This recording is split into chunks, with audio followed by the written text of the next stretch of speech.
Hello, welcome to AC Picks and my Japanese socks film commentary, which relate to my upcoming film guide for women. My sock videos focus on mainstream movies and what they have to offer female viewers. These videos are directed primarily at women. In my last video, I said a few words about half a dozen horror films that make it onto most lists of classic Halloween movies, beginning with Psycho, released in 1960, and ending with Friday the 13th, released in 1980.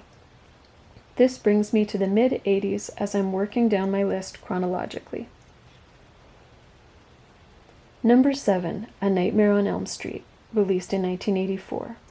It was written and directed by a man and is the story of two 15-year-old girls, played by Heather Langenkamp and Amanda Wyss, who are terrorized by a serial killer, played by Robert Englund, in California.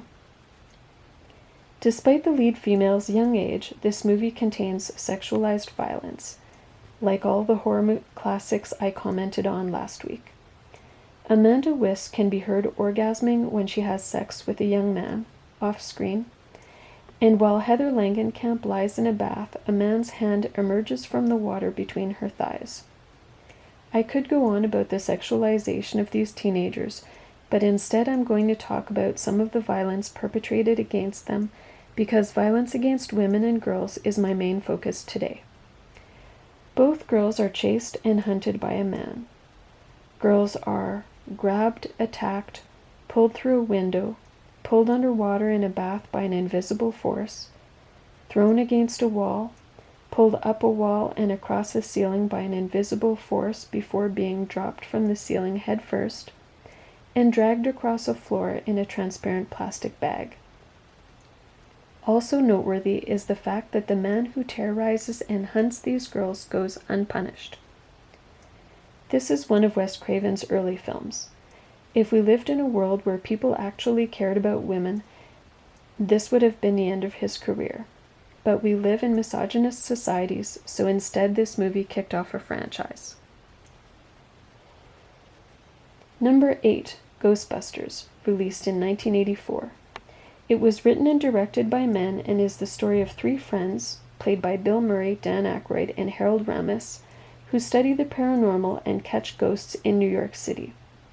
Remember the man's hand that emerges from Heather Langenkamp's bathtub between her thighs in A Nightmare on Elm Street?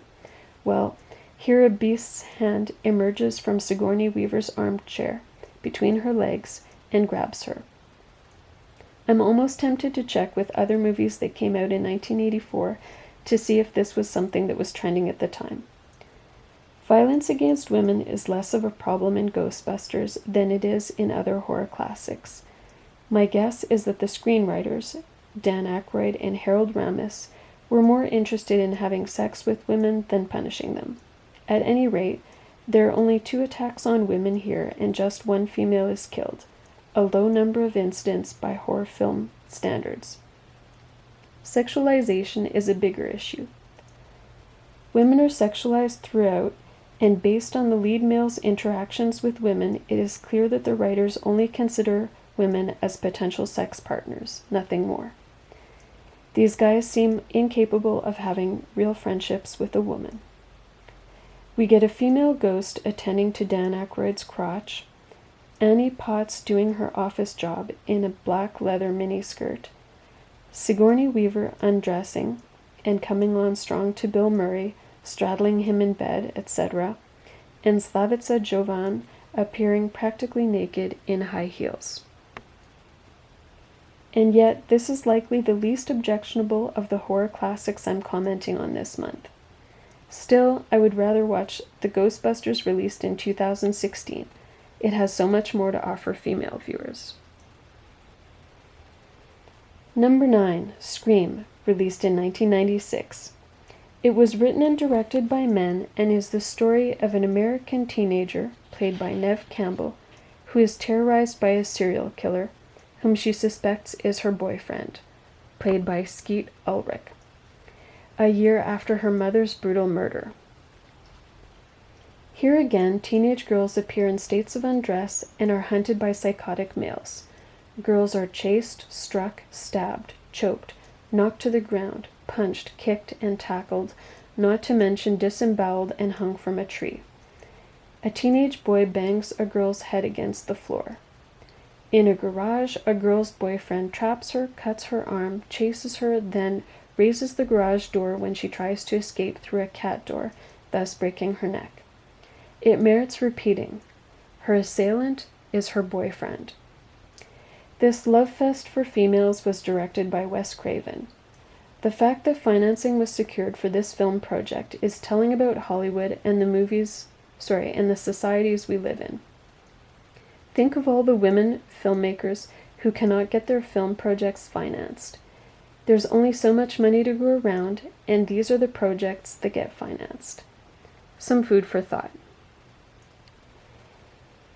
Number 10, Sleepy Hollow, released in 1999.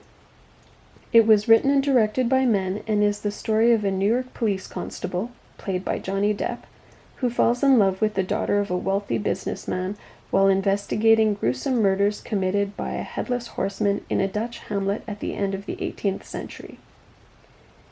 The young woman is played by Christina Ricci.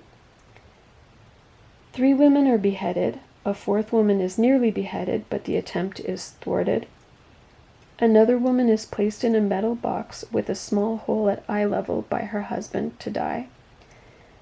Personally, I prefer the 1949 animated short Disney released as The Legend of Sleepy Hollow. I'm far from the biggest Disney fan, but at least in this short, no women are beheaded or placed in metal boxes by their husband. Number 11, It, released in 2017. It was written and directed by men and is the story of an evil force that manifests itself as a clown, played by Bill Skarsgård, that goes around killing a town's children. It is based on a novel by Stephen King, like The Shining, released in 1980, and Carrie, released in 1976, which I discussed last week. As in A Nightmare on Elm Street, we get a teenage girl in a bath. She also undresses in front of a group of teenage boys and sunbathes in front of them in just a bra and panties while they sit around watching her. Sexualizing a teenage girl is a strike against it, but the violence perpetrated against her is especially disturbing. She is grabbed by the neck by a man, twice. She is abducted, assaulted, and an attempt is made on her life, in at least 2 scenes, and an evil force pulls her head into her bathroom sink before projecting a stream of blood in her face. I wish I could say that Stephen King is unique in dreaming up these assaults on women and girls, but in fact there are dozens of men just like him who can and have. The horror genre is full of misogyny. Number 12, Halloween, released in 2018. It was written and directed by men and is the story of an American, played by Jamie Lee Curtis, her daughter, played by Judy Greer, and granddaughter, played by Andy Matichak, who are stalked by an escaped serial killer who had previously been convicted and institutionalized. In film, when a man is punished, for example, incarcerated, for murdering women and girls, the thing to do is have him escape. So the psychopath escapes to terrorize and murder more women, something we've never seen before in the genre, and we get another 1 3/4 hours of a man trying to kill women. Also, females are sexualized throughout, which is telling. Teenage girls appear in nothing more than panties, a sexy nurse costume, cheerleader costumes, in a bra-like top, etc. We get a teenage girl being stabbed to death in her bedroom by her little brother. A woman is choked by a man who lifts her off the floor and breaks her neck. A second woman is bludgeoned to death by a man armed with a hammer. A man grabs a third woman by her hair and sticks a knife through her neck. And a man drags a girl across the floor by her leg before stabbing her to death. Males grab females, spy on them, break into their homes, grab them by the throat, push them out of second-story windows, throw them against walls, strike them with a poker, and stab them to death. and one male character does all this killing. He is played by a boy and two men. James Courtney and Nick Castle shared the role of the adult psychopath. This is the 11th installment of the Halloween franchise. Take a moment to let that sink in. The 11th installment. It's worth noting that in all these movies, an attempt is made to murder the lead female.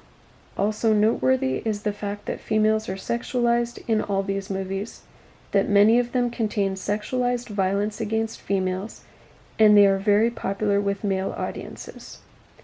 More food for thought. My upcoming film guide for women contains 500 feature film reviews. I look forward to sharing my findings about mainstream movies of the 20th and 21st centuries and what they have to offer female viewers. Thank you for watching. Please comment, like, and subscribe. Speak up and stay safe.